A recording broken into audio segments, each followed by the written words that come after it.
आणि या काडाचं पुन्हा काय होणार आहे, खत पण होणार आहे. आपण एक काडा असेच कुजवू पण शकतो नांगरट करून किंवा मग पेटवू पण शकतो. हे बघा किती फास्ट पद्धतीनं पटापट पटापट काढतोय बघा मंडळी. किती फास्ट गहू निघालाय आपला. आणि काल पावसाळी वातावरण झालं होतं, आभाळ आलं होतं, पण ते आभाळ गेलं. आता पण आभाळ आले आणि गहू निघाला आपला छान मस्त. हे बघा किती पटापट त्यांनी सगळा एरिया कव्हर केला. आणि अशी गोल राऊंड काढतोय तो. इकडून गेला खाली, खालून असा सगळं गोल राऊंड मध्ये सगळं काढतोय गहू.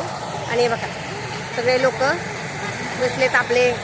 हे बघा ते आपली सगळे नाही का, निलेश आहे, पूनम सुनबाईचे मिस्टर नामदेव महाराज आहेत, वकील साहेब आहेत, आपले कारभारी शंतनूराजे, पूनम सुनबाई आणि आपला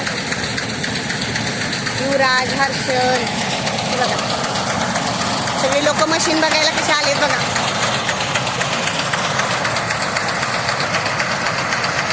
आता फक्त 2च राऊंड होतील किंवा 3 झालं काढून. हे बघा ट्रॅक्टर ट्रॉली लगेच घेतली कारण तो स्टोरेज फुल झालाय. आता तो स्टोरेज आपण ट्रॉलीमध्ये गव्हाचा खाली करू आणि असाच आपण घराजवळ नेऊन शेतात ट्रॉली परत खाली करणार वाळवायला गहू आपल्याला. आणि असा जर गहू ट्रॉलीत आला तर त्या कचरा पण खाली सगळा वाऱ्याने उडून जातो. त्यामुळे बघा गहू स्टोरेज होतोय आता.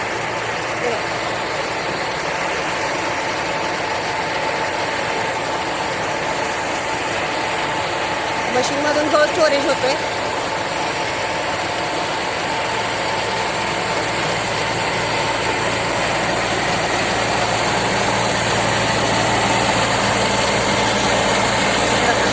हे आहे आपल्या शेतांना दिलेलं सोन्याचं पीक. सोन्यासारखा मोत्याचा दाणा आहे गव्हाचा.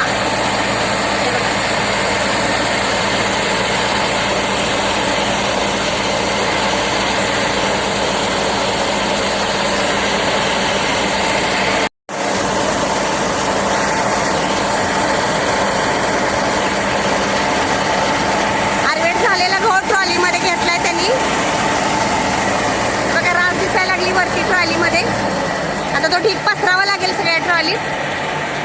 म्हणजे आपल्याला तो पुन्हा राहिलेला गहू पुन्हा त्यात स्टोअर होईल.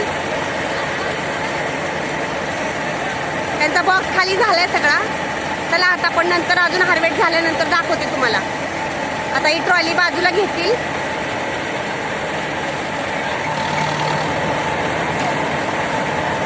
हे बघा पुन्हा हार्वेस्टिंग चालू होतंय. झाले बघा चालू. ट्रॉली साईडला घेतली. जो हार्वेस्ट चालू झाला परत. हे बघा किती फास्ट उरकतंय का. 2च राऊंड होतील फक्त. झाला सगळा गहू काढून आपला. मालकीत कंपनीचा आहे मशीन आहे.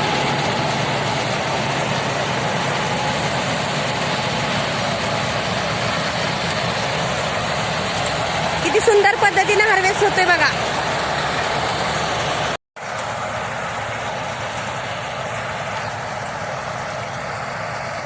अर्ध्या तासात 1 एकर गहू हार्वेस्ट का झाला. फक्त अर्ध्या तासात. अर्ध्या तासात गहू काढून सगळा फिनिश झाला. हे बघा सगळं रान फिनिश झालेलं आहे अर्ध्या तासामध्ये. आता फक्त 1च राऊंड होईल आणि थोडासा टर्न घ्यावा लागेल. थोडासा राहिलाय वरच्या बाजूला.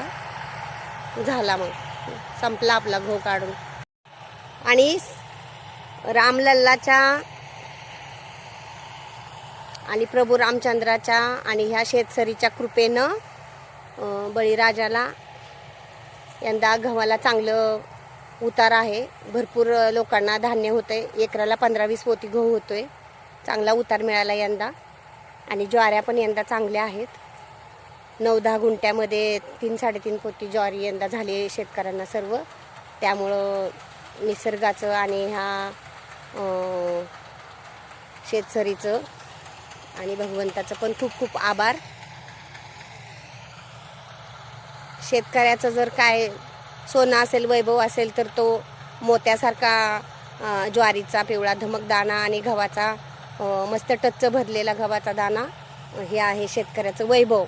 आणि शेतकरी राजा बळीराजा सुखात राहू दे, सुखात जगू दे. कारण संपूर्ण जगाला जो धान्य पुरवतो तो आपला शेतकरी राजा असतो, बळीराजा असतो. तर त्या शेतकऱ्याचं सदैव आपण ऋणी आहोत की आपल्याला अन्नधान्य खायला हा शेतकरी पुरवतो म्हणून.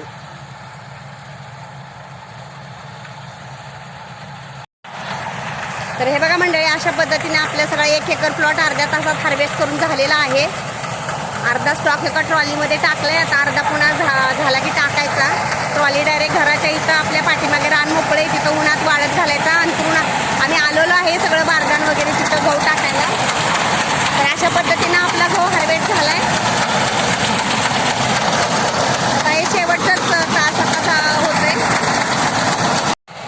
तर चला मंडळी, घरी पण तुम्हाला मी दाखवते अजून एकदा स्टोअर आपला होणार आहे गहू ट्रॉलीमध्ये. आता हे थोडंसंच राहिलं आहे, एकच राऊंड राहिला आहे फक्त. झालं सगळा फिनिश आपला गहू काढून. बघा, तर गहू हार्वेस्टिंगचा व्हिडिओ बघण्याची पण तुम्ही सर्वांनी मजा घ्या.